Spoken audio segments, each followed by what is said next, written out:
Bonjour. Aujourd'hui, je vais vous faire une révélation. Tenez-vous bien, c'est un gros morceau. Je suis censé, figurez-vous, m'identifier à la reine Marie-Antoinette.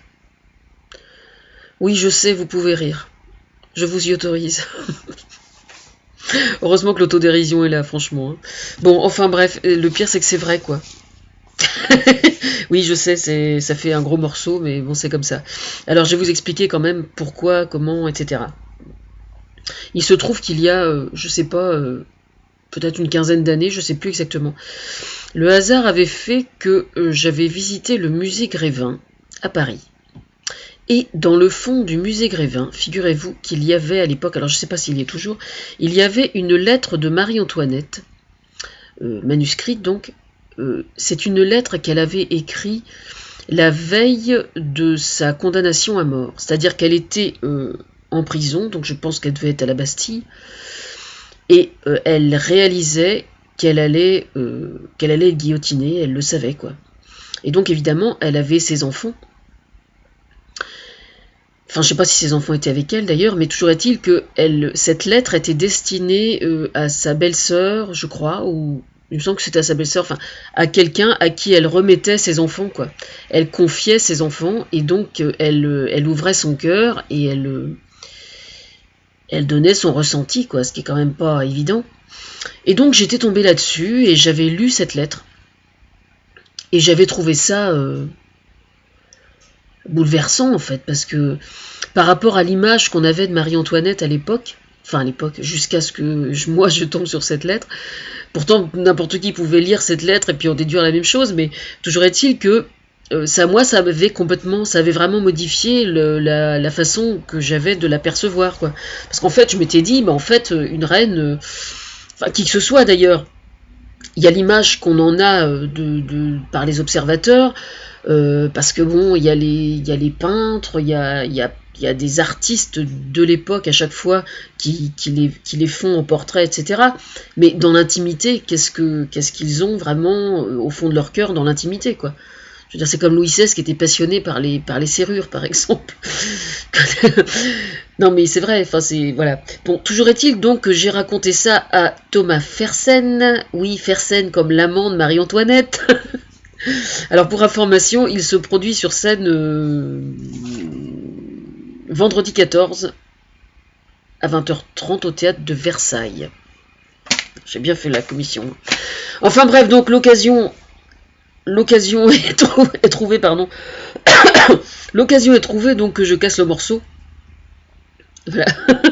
Alors donc en fait ce qui se passe c'est que j'ai fouillé sur internet pour avoir les liens, pour vérifier bien si c'était le bon cinéaste par rapport au bon film, et donc en fait oui c'est moi qui suis donc à l'origine, je viens seulement de réaliser ça pour le coup, c'est moi qui suis à l'origine des Adieux à la reine de Benoît Jacquot et de 2005 celui sur Marie-Antoinette de Sofia Coppola.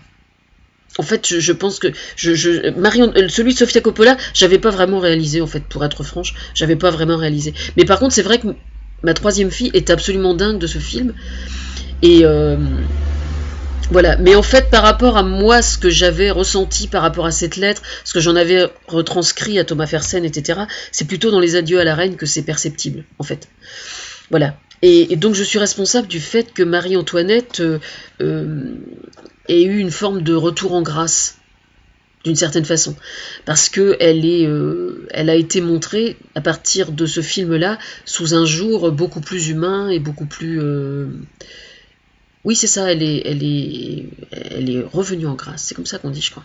Enfin bref, alors, sinon, quelle est ma relation? Alors évidemment, le problème, c'est qu'une fois que j'étais à l'origine, moi, de l'inspiratrice de ces deux films, enfin surtout des Adieux à la reine, quel intérêt avait-on en haut lieu à ce que je m'identifie à la reine Marie-Antoinette?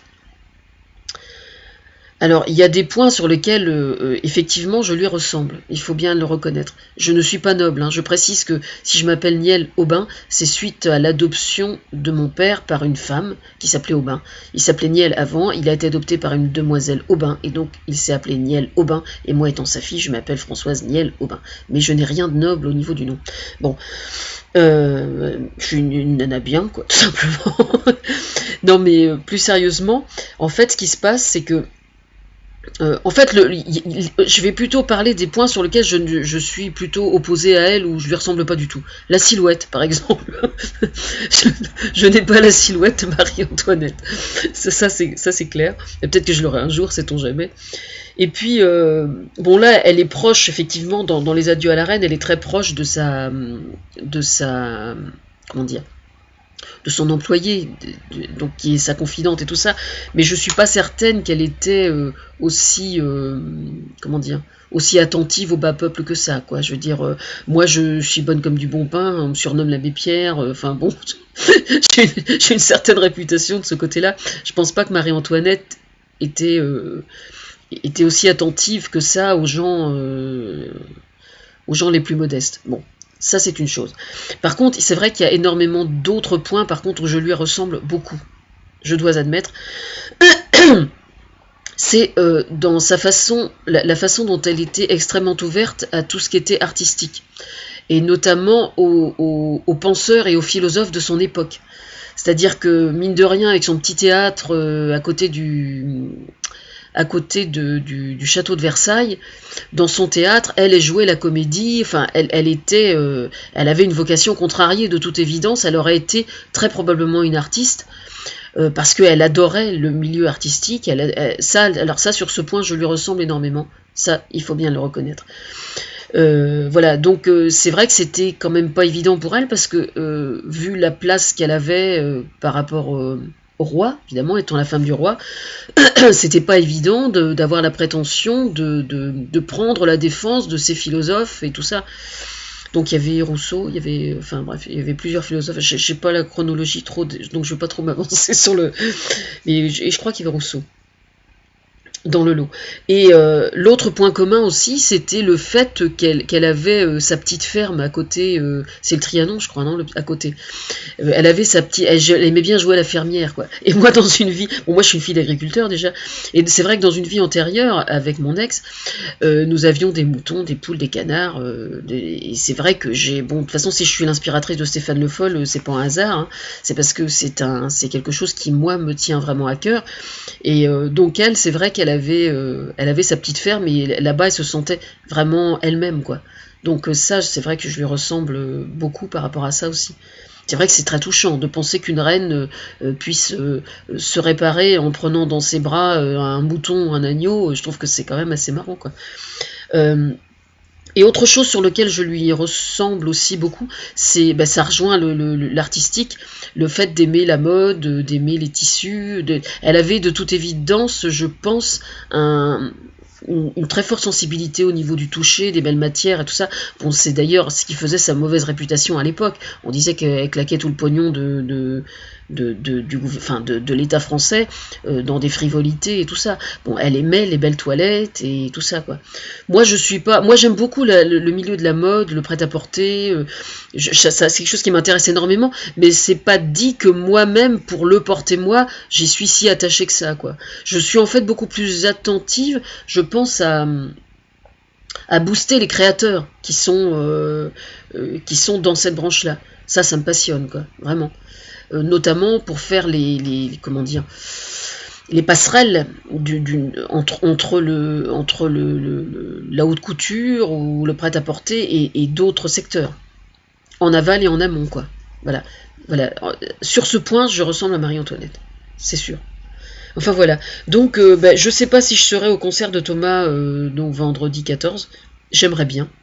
Si jamais la ville de Versailles veut m'envoyer des invitations, ce sera avec plaisir. Je serai peut-être à Paris. Je serai à Paris normalement vendredi, le matin, pour aller soutenir la lutte contre le barrage de Bellomonte, pendant que j'y suis, tiens, à 11h du matin. place.